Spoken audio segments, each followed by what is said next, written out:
Hi, I'm Bill, and we're out here on the front porch at the Banana Plantation again to give you another tie-dye tutorial masterclass video kind of deal. So what we're going to do today is variation on the ice dyeing technique. What I've got is the bucket ready, and we have 4 shirts tied up in here. This is a long sleeve shirt right here with the sleeves over here, and a large and a couple extra larges. And right here, what I'm going to do with this one, I didn't like, that's an ice dye also, but I didn't like the result, so I'm going to re-dye it. Why not? Try something different. These are the powdered dyes down here that I'm going to use, and if you want to step over here, these are women's socks that have been out here baking and broiling and cooking, and definitely getting overcooked for quite a while. Some more of those 9 pairs of women's socks. All they need to do is be washed out and they are ready to go. What we're also going to do is get a dust mask, and that is a required object for this lesson, ladies and gentlemen. Wear a dust mask of some form when you're dealing with powdered dye, and especially it's a little breezy out here, wind blowing across the porch, so we'll definitely be having on the respirator dust mask. I will be back in a minute and show you more of it.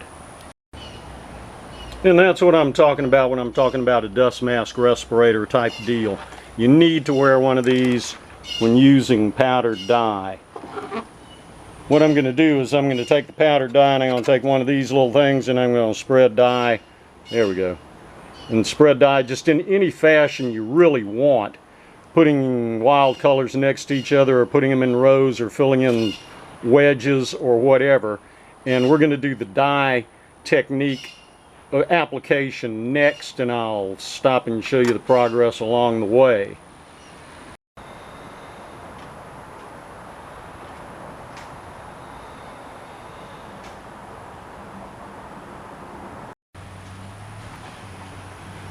Okay, I think I've pretty much put all the dye I'm going to put on for this round on it right now. What I'm going to do is I'm going to put ice on next. I got a couple of bags of ice, and I'm going to cover that. I'm going to put a you'll see what I'll do this end to keep the ice in. What we'll do is we'll let the ice melt overnight, and then I'll flip the shirts and see what the underside looks like, and see if I got to do the backside, do a double dye on them. Up next, putting on the ice.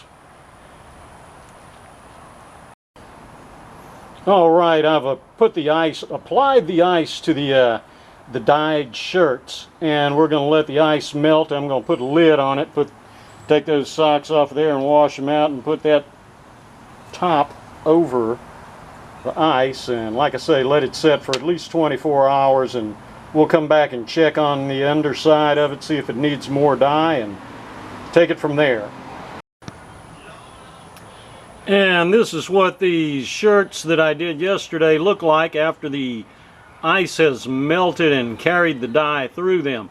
One thing that I neglected to mention yesterday was you soak these shirts in soda ash before you put the dye and the ice onto them. So there you go. I'm going to flip these in a little while and make sure the dye went all the way through. If it didn't, well, we'll just re-dye them then. Alright, these 5 shirts that I did a couple of days ago have been sitting out here for a couple of days, and now we're going to try and figure out what to do with them next. What I'm going to do is go ahead and flip this one over, and it looks like I'll probably put a little bit more dye. I may put liquid dye on this, on the bottom side of this shirt. We shall see. What's this one look like? Same thing. I could stand a little liquid dye on it. I'm not gonna, that one looks pretty good. I may leave that one as it is. And that one looks pretty good. I may leave that one as it is too. And this one I'm just gonna most likely leave as it is too. seeing that is a re-dye, an over dye on this shirt here. So with these two, I may squirt a little liquid dye after spraying a little bit more soda ash solution on it and see what we can come up with. And what I will do is wash out a couple of these and we'll be back later. Alright, we have finished washing out the shirts and drying them, and this is the finished product. These are all done, these were all done with dye directly applied to the ice. And let the ice melt and draw the dye through the shirts, and this is the end product.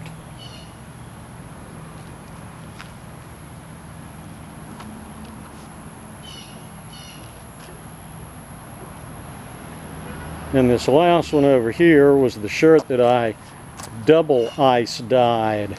This one turned out really cool.